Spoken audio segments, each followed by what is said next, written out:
Be sure you are mature enough to witness the shocking details of this video.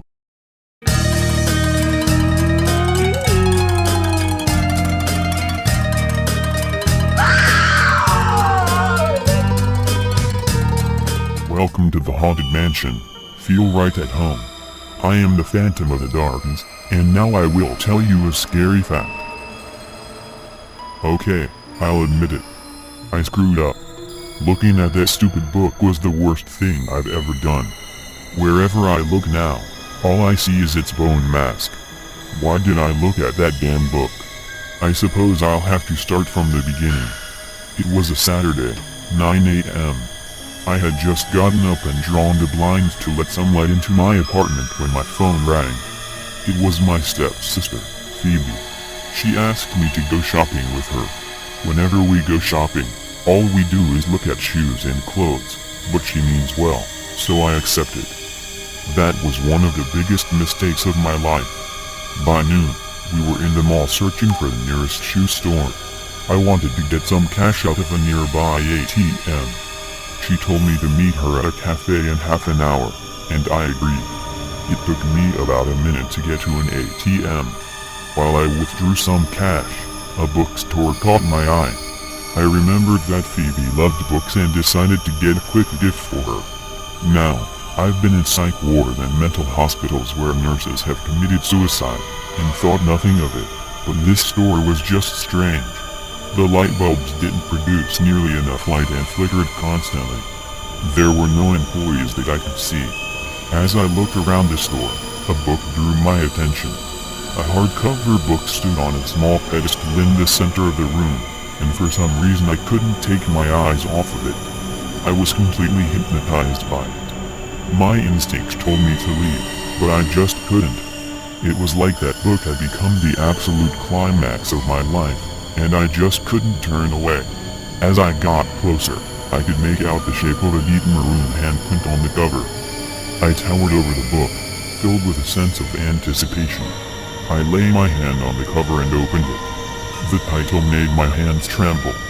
Fright. I remembered that story. Phoebe told me about it. Fright was the Greek goddess of horror. But that was in mythology, and nothing like that existed in real life, right? I turned a page and saw the words Disedier Nunc.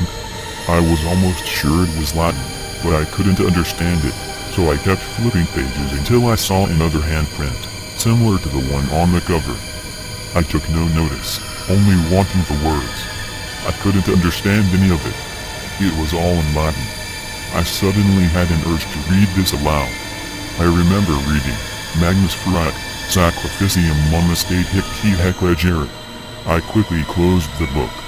I remember staring at the handprint and wondering for a second, is that blood? It couldn't be. I don't know why I did this, but I placed my hand on the pattern. As I smoothed my hand over cold, dusty leather, I felt my hand burning for a split second. I jolted my hand back, only to see blood running down my palm and onto my plaid shirt. I turned and ran out of the store, low whispers in my ears. More ears. I ran back to the cafe, my heart pounding with every step. I saw Phoebe with an angry expression on her face, pointing to her watch. I sat down, panting rapidly. Where have you been? Gathering my thoughts, I said the thing that first popped into my mind. I don't know. What do you mean you don't know? She asked. You know what? Forget it. Something weird just happened. She went on to tell me that she had been called on her phone by someone that she didn't know, saying that she had been cursed. I told her that it was probably one of the schizos I worked with in the past, although I knew better. She agreed. We left within the hour, unbeknownst that the next few weeks would determine my fate. 2 weeks later, strange things started to happen. Every now and then, I would hear the words Mort. I looked them up on the internet to see what they meant. Only one thing came up. You're dead. No, this didn't mean anything. I was not going to die. This was stupid. I must be imagining things. I kept telling myself this, only postponing the inevitable. The same week, I kept seeing things out of the corner of my eye, but it disappeared if I tried to get a better look. Whenever I blinked, I saw a mask. It looked malevolent, and somewhat like the skull of a deer. I went to psychiatrists. They didn't help. I truly thought I was going mad. These things eventually subsided until a week later. I had terrible nightmares of a creature wearing a bone mask, chasing me in dark forests. I hid behind tree trunks and stones, but it found me every time. All the time repeating a wailing noise, screeching the name Frag, Frag, Frag, each word getting more violent as it closed on me. I always awoke screaming with terror, just after it disemboweled me. I went back to psychiatrists, but no one helped me, not even my sister. I searched online again. Frank was the goddess of fear, horror, yes, yes, blah blah blah. I kept searching until I came across a page. The page said that Circe, a Greek witch, freed the living entity of Frag from the pits of the underworld to gain untold power, thus allowing her to rule as she pleased. But something went wrong. Circe's evil heart turned Frag into a demon. Just as Circe wanted, she would then rob Frag of her power. But Circe's bone mask, the source of her power, fell off during the ritual, making her magic obsolete. Frag stole Circe's mask and escaped into a nearby forest. Frag would have to kill anything in the forest to survive. One day, a Roman scholar wandered into the forest and was mortally wounded by Frag, who offered her sacrifices in exchange for his life. Frag accepted.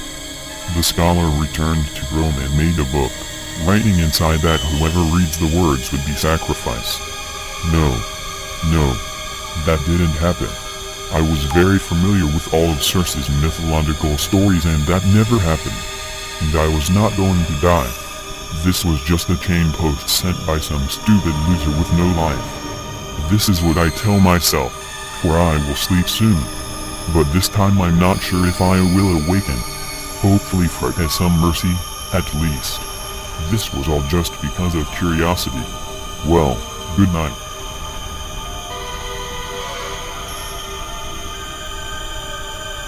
Join us, subscribe,